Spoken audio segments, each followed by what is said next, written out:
বগুড়া জেলাতে 22 লক্ষ সামথিং ডিম প্রোডাকশন হয় প্রতিনিয়ত, এবং 10 লাখ সামথিং ডিম এখানে আমাদের চাহিদা রয়েছে। তো সেই ক্ষেত্রে ডিমের চাহিদা বা ডিমের বাজার অস্থিতিশীল হওয়ার কোনো কারণ নাই। তো আমার মনে হয় এটা দুটো কারণে হতে পারে।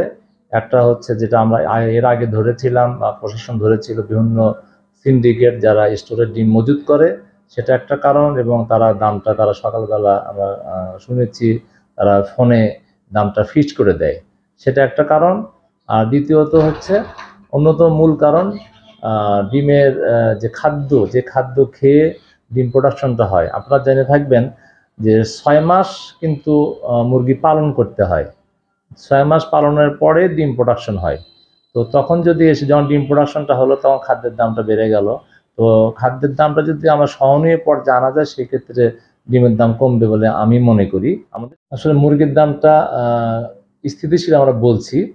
আসলে যে অ্যাডভার্স ওয়েদার, যেটা অতিরিক্ত গরম চলে গেল, তারা মুরগিটা বেশি দিন রাখতে পারছিল না, তারপরে এখন আবার বন্যা সিজন আসছে, সব মিলে মুরগিটা তারা রাখতে পারছে না কিন্তু খামারে। সে কারণে বাজারে অ্যাভেলেবেল হওয়ার কারণে মুরগির দামটা আমাদের সহনীয়, কিন্তু খামারি কিন্তু লাভবান হচ্ছে না। এই দামে মুরগি বেচলে, যে দামে খাদ্য কিনছে সেই দামে সেই অনুযায়ী মুরগি যদি বিক্রি করছে যেটা বাজারে, এটা তারা লাভবান হচ্ছে না, লসে আছে বলে আমরা মনে করি।